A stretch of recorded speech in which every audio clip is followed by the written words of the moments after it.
પ્રધાનમંત્રી નરેન્દ્ર મોદીએ સેશલ્સના રાષ્ટ્રપતિ સાથે કરી દ્વિપક્ષીય બેઠક. સ્વાસ્થ્ય, વેપાર અને ડિજિટલ પેમેન્ટ સહિત વિવિધ ક્ષેત્રે થયું સમજૂતીઓનું આદાન પ્રદાન.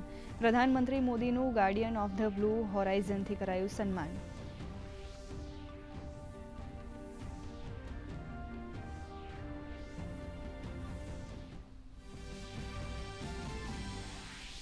પ્રધાનમંત્રી મોદીએ વિક્ટોરિયામાં સેશલ્સ નેશનલ એસેમ્બલીને કર્યું સંબોધન.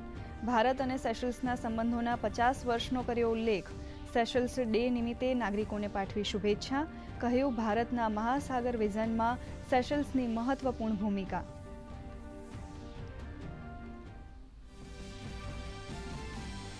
વિદેશ મંત્રાલયે કહ્યું, ભારત સેશલ્સના સંબંધો અને હિન્દ મહાસાગર વિશે થઈ ચર્ચા.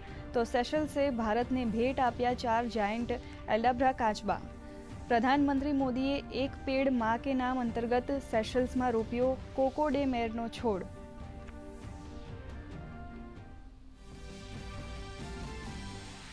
મન કી બાત કાર્યક્રમની 135મી કડી અંતર્ગત પ્રધાનમંત્રી નરેન્દ્ર મોદીએ દેશવાસીઓ સાથે કર્યો સંવાદ. પીએમએ આત્મનિર્ભર ભારતની વર્ણવી ગૌરવગાથા. કહ્યું, સ્વદેશી યુદ્ધ જહાજો, C-295 વિમાન અને ક્રૂઝ મિસાઇલથી સુરક્ષિત બન્યો દેશ. પીએમ મોદીએ કહ્યું, યોગમાં ભારતનો વિશ્વ વિજય. કેન્દ્રીય ગૃહમંત્રી અમિત શાહે ગાંધીનગર ખાતે PM family care tracker pilot પ્રોજેક્ટનો કરાવ્યો શુભારંભ. ગર્ભવતી મહિલાઓથી લઈને 18 વર્ષ સુધીના બાળકોના આરોગ્ય, પોષણ અને શિક્ષણનું થશે એકીકૃત ડિજિટલ ટ્રેકિંગ. સાથે જ ગૃહમંત્રીએ ગાંધીનગરને પ્રથમ તબક્કામાં આપી 40 આધુનિક ઇલેક્ટ્રિક બસોની ભેટ. મુખ્યમંત્રી ભૂપેન્દ્ર પટેલે અમદાવાદમાં મારું બૂથ સશક્ત બૂથ કાર્યક્રમને કર્યું સંબોધન. બૂથને ગણાવી પક્ષ સંગઠનની સૌથી મહત્વની કડી. સરકારની જન કલ્યાણકારી યોજનાઓને લોકો સુધી પહોંચાડવા તથા જનસંપર્ક મજબૂત કરવા કાર્યરત રહેવા કાર્યકરોને કર્યો અનુરોધ.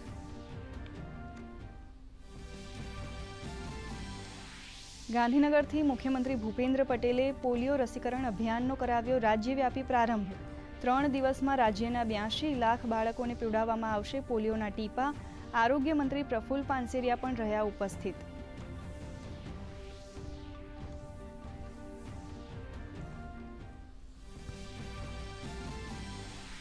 આગામી 7 દિવસ નવસારી, વલસાડ, દાદરાનગર હવેલી, દમણ, ડાંગમાં ભારે વરસાદની હવામાન વિભાગની આગાહી. 40થી 50 કિલોમીટર પ્રતિ કલાકની ઝડપે પવન ફૂંકાવાની શક્યતા. તો માછીમારોને દરિયો ન ખેડવા સૂચના.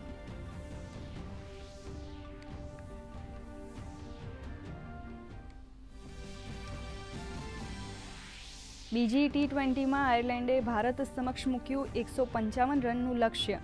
ભારતની નબળી શરૂઆત, 1 રને ગુમાવી 2 વિકેટ. તો આઈસીસી મહિલા T20 વિશ્વકપ 2026માં ઓસ્ટ્રેલિયા સામેની મેચમાં ભારતે ટોસ જીતીને લીધી બેટિંગ.